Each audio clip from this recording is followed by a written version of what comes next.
All right. Hello. Again, we're back for our second podcast. Hopefully, we can be helpful with answering some questions. We see them when they come in for us, and we try to address them. I'm Teresa Nisley, and this is Michelle Leonard. And we're both here from Benchmark Family Services again. Just wanted to make sure that we had our attention to the questions that you've sent in. I know some of you have been sending in some questions about finances. And I know that folks have asked, do I have to have a full-time job, a part-time job? How do I get money from Benchmark? How for these kids? And all this good stuff. So we're going to try and break that down for you today. What we do is we have two states, Kentucky and Indiana. We'll speak first about Kentucky. Kentucky is, the rates are set for us there based on the child's level.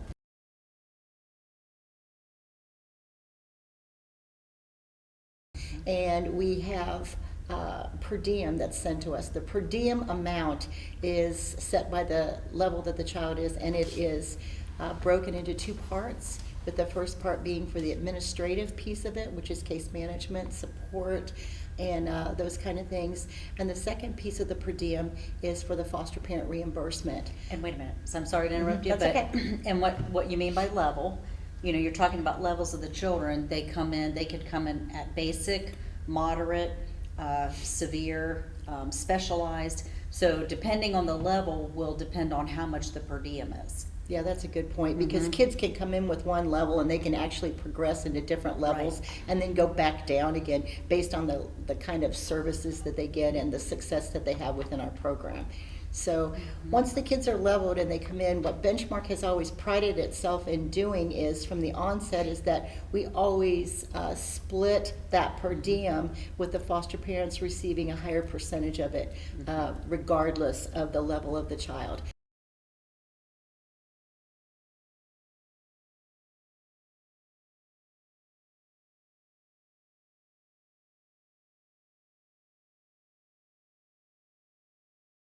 So foster parents from the onset get more of the per diem than the administration does. So that's one of the things we wanted to make sure folks knew about.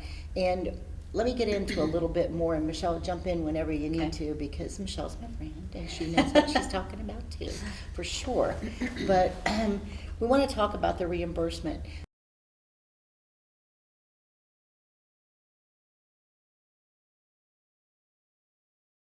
People think, can I make money from being a foster parent? How is that money given to me? How am I supposed to use it? But through the process, people find out that you have to be able to maintain your household with your own independent income, whether that's part-time or full-time, for what it costs for your income has to match what you have to pay for your living expenses. Exactly. So we want to make sure that people know that. But the money that comes for the foster children as the per diem, which is the per daily rate, really and truly is for the reimbursement for stuff that is spent for the child, for their clothing, for food, for extracurricular activities, for graduation packets, for senior pictures. It's for the children. So basically you have an independent income, which is yours to maintain your household. Then you get paid money to help with the cost for the child that's living in your home, which is that child. So I want to make sure people know that the per diem isn't to be spent as part of your income, because we qualify your home independent from that. We go through a financial thing as we're doing the screening and stuff. Michelle, talk a little bit about that, if you would, the screening for that. Okay, when we do screenings, you have to fill out a form, where your finances are, what you have, maybe what your bills are, so that we can make sure that you can cover your own expenses. Like she said, you can't use the per diem, as your sole income. You have to use that towards the child's care. I don't know, what else did you want me? No, that's fine. Yeah, I wanted to make sure that folks know that, because sometimes they come in and say, I need to get this money. Well, I'll be fine, because once I get the per diem, then I'll be able to afford to get a bigger house, or I'll be able to afford to get a different appliance. That's fine if that's what you can independently afford, but you can't bank on the per diem rate for the child. And the reason we don't factor that into there is it is for the child, but secondary, it's way too inconsistent for you to ever think that could be part of your income. That child can Right. come in on Tuesday and be Yes. placed again somewhere else on Thursday, or reunify. So that's why it has to be separate from the assessment of your home. So that, I mean, I think that's just important for people to understand. And again, you can plan around that, but that per diem is there so that that child can also experience what the children in your home, your own children, experience by having clothing and participating in extracurricular activities and having their graduation stuff, all that things. I we know mentioned.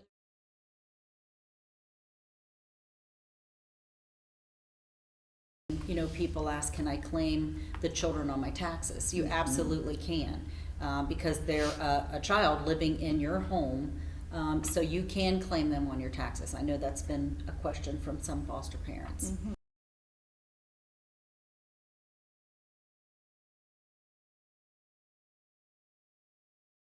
A little bit. We can talk a little bit about Indiana now because it's a little bit different. Currently, we're in Indiana and Kentucky as states that we have Benchmark Family Services operating. So in Indiana, the rates are set by the state, and everybody gets paid the same amount regardless of the child's level. Correct. So that is not something that we can predict or that we can have any control over.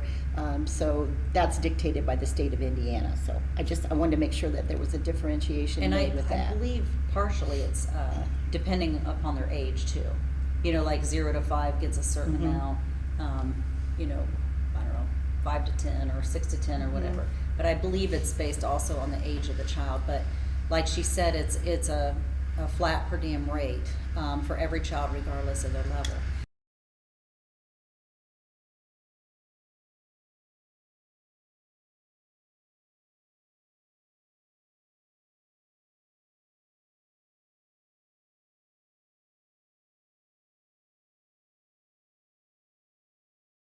You were talking about levels.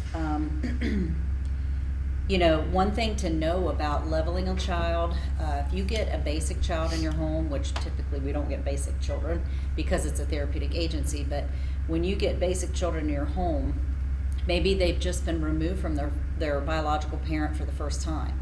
So they really haven't been assessed, and we don't know some of the issues that they may have, some behavioral issues, mental health issues, medication needs. So once they're placed in your home, you may get a base per diem for a basic child, but as you are working with that child and that child's placed in your home, when you start to see these behaviors come out or develop, that's where documentation is extremely important as a foster parent, because you need to document the kind of behaviors you're seeing and the kind of things that you're dealing with, because that in turn could be a good base to increase that child's level, which may increase the per diem for the child. Because obviously if you're going to 2 therapy appointments a week because the child is having severe behaviors, that's more than just not taking the child at all, having to take the child at all, or I'm just trying to think of examples of that. So behaviors wouldn't be the only needs. Essentially, if the child did develop some sort of need after being placed, then the rate can go up. Potentially it can, but you have to, have good documentation, make sure you're communicating with your case manager or your therapeutic support specialist through Benchmark.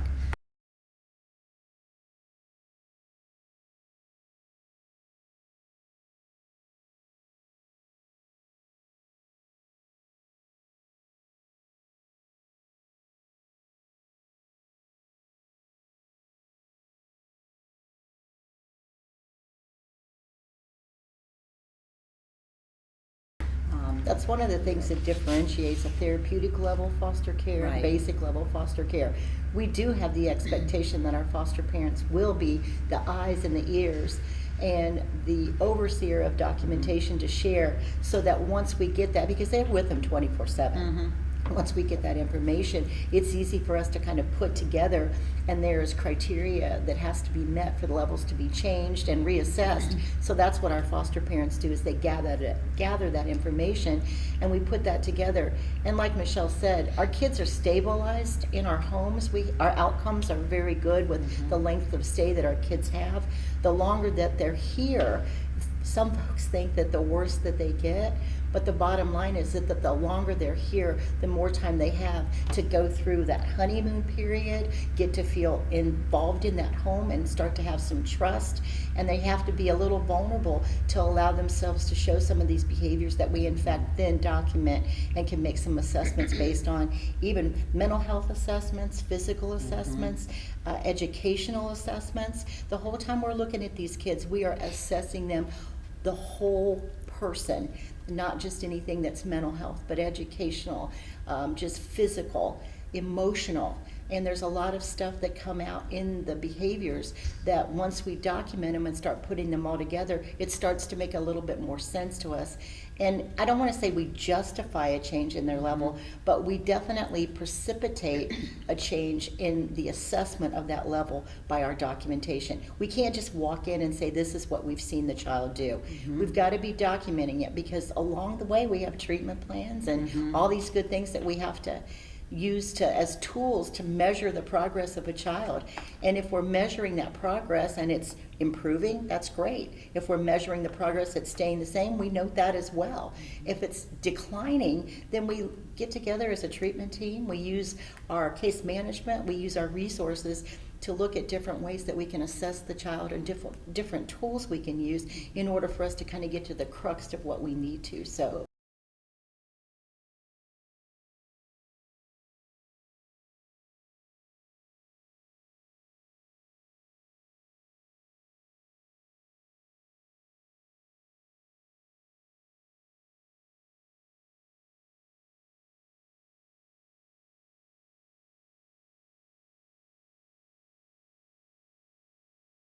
I also want to say something. You were talking about treatment plans, and I know this, excuse me, is a question that comes up from foster parents.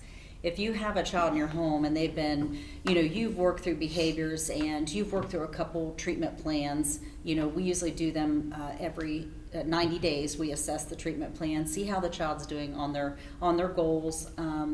And a lot of parents, if they've had the child for a year, and let's say they were a moderate level child, and they have improved in their behavior so much and on their treatment plan and on their goals that the state actually reduces their level, which a lot of foster parents feel, I guess, like they're being punished because they've done a great job with the child, but don't feel that way. That's our job, is to make them more stable and to help them with those certain behaviors. But I know that it may feel that way, but if you do become a foster parent, please don't take it that way, because you are helping that child be successful.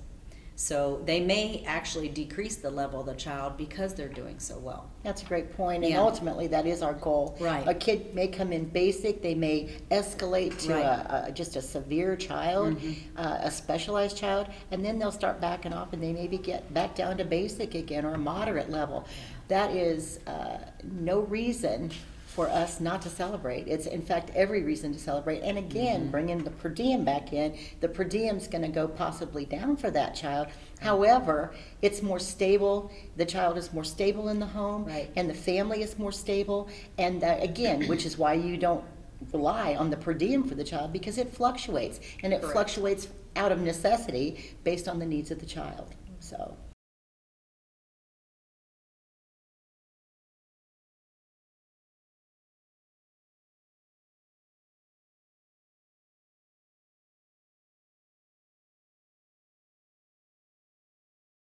Sounds like Benchmark provides a lot of support for their foster parents in the therapeutic homes. 24 hours, 7 days Yep. a week. Go, Michelle. You got Yep, 24 hours, 7 days a week.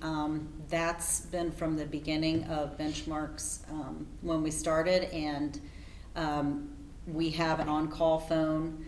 We have TSSs, we have supervisors, so they can always contact that person. Foster parents get 24/7 access to Benchmark for the support, and that is probably one of the most positive things I've heard from foster parents who have maybe transferred to another agency, which, if they want to transfer, that's fine. But I would say almost all of them have, not all of them, most of them have come back to Benchmark because they realize not every agency provides that 24/7 support. And so they end up transferring back to Benchmark.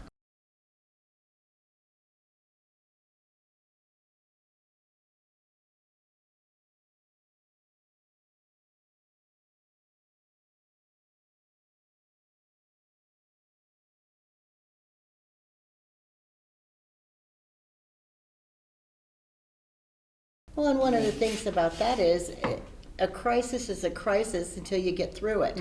So while we're training and supporting our foster parents, we're also taking that opportunity to empower them so that they don't call out 24/7. They realize that they can start handling some of these situations on their own because they've kind of gotten to the other side, along with some guidance from their therapeutic support specialist or a regional director or a supervisor. They start seeing there is another side to this. I can get through it. I'm stronger because of this. So the calls become a little less frequent. They become a little bit more empowered, like I said, but they also become more confident. So what used to be a crisis isn't such a crisis anymore because they got to the other side and they know that they did. So we are there for that support. We're there. I mean, we're there if a foster parent calls, just needs to do a little venting. Right. That's absolutely fine because we understand that sometimes we're the only other adult that foster parent may see that day or that week who might have some sort of semblance of understanding for what they've gone through. Not everybody understands your life Right. as a foster parent, but except for possibly another foster parent or your therapeutic support specialist. I remember when we were there, sometimes we did as much time talking to the foster parents about, you got this, it's okay, and giving them some support as we did with the kids. Well, that's what I was going to say. It's funny because a lot of times you're just there for the support of the foster parent. You know, the child's probably already thrown the temper tantrum or whatever. They're in their room reading a book or watching TV or something.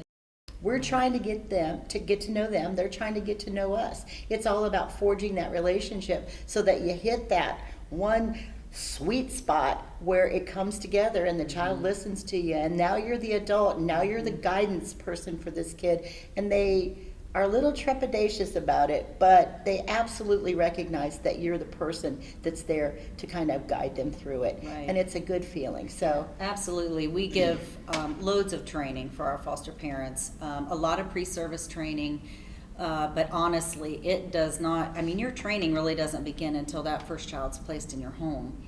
And you realize, oh, this person's with me 24/7, and now I really have to do the job. Because fostering is a job. I mean, and it's a hard job. Not everybody can do it. We always say not everybody can be a foster parent and not everybody can be a benchmark foster parent.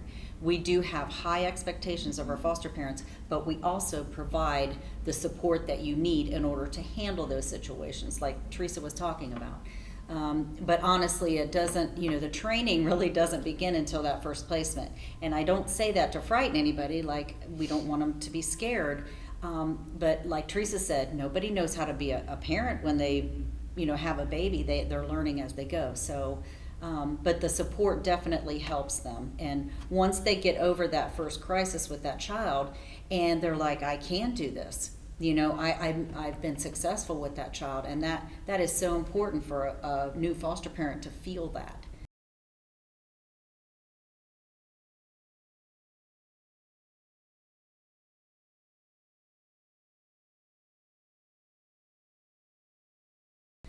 And so it would make sense that Benchmark does pay the higher percentage of the cost for the child to the parent.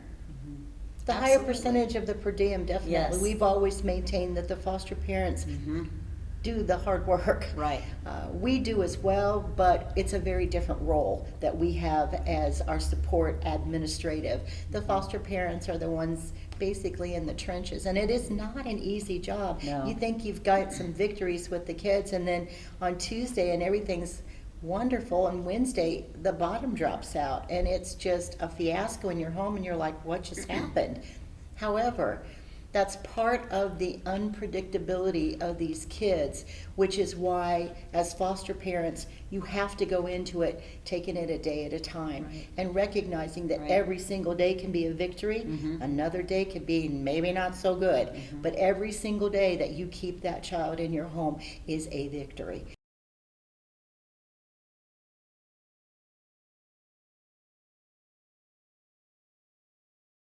Whether it looks like it or not, it is a victory, because that child is stable in that home. Despite their behavior and despite their fighting about it, they know that it's safe enough for them to act out in that home, because it's where they need to be to act out. Before, when they act out, they get moved to a different foster home, they get thrown out of a school, they get put in juvenile detention, they get put in a different wherever.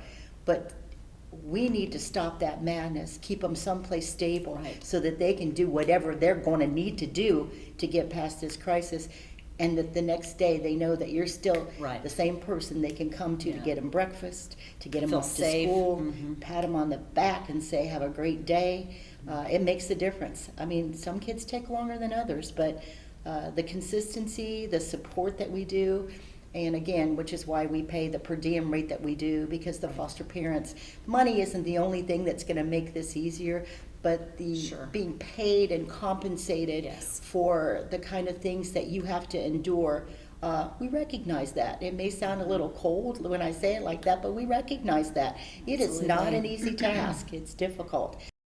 But you deserve a badge of honor, because it's a tough job, but we need tough people to do it. We need good, strong families to support these kids and get them through these crises, so they can actually improve and get healthier and better. So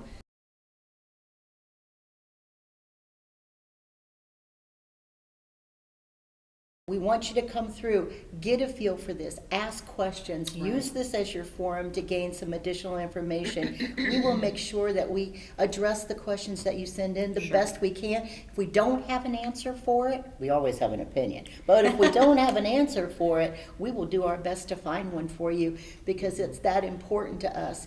Because we know that before you make this kind of big decision, you need to have all the information that you can get to make an informed decision about this, because it is a life-changing decision.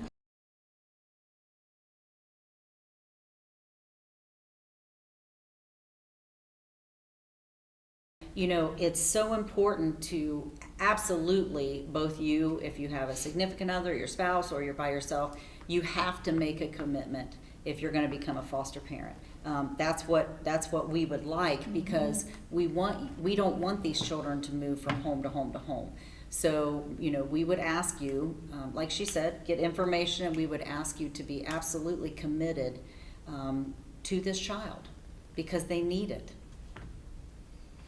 Yeah, as we kind of always say here, and it kind of sounds a little silly right now when we say it in like this vein, but we absolutely mean it when we say accept the challenge. Yes. Make a difference. Yes. You can take care of your little acre of the woods, but I'm telling you right now, that acre expands exponentially as you continue to work with this child. You never know whose life that child is going to touch once they head out in the world.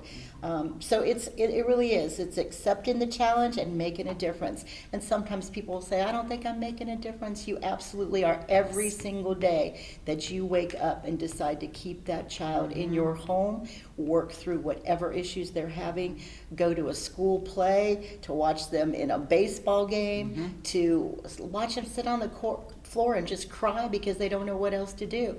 You are making a difference. Do not underestimate baby steps from the jump, because baby steps lead to giant steps. And when these kids get to that point, they are just a force to be reckoned with. They will show you how much your influence Right. has had on them, and they will demonstrate that to you in the best way they know how. But just a smile sometimes from them, just a hug, just, can I call you mom? Can I call you dad? Will you come to my game? Those are impactful, impressionable victories. And they make a lot of sense to these kids at that level. They don't always come when we need them, but we're Right. always there when they need us. So Right. That's pretty much that.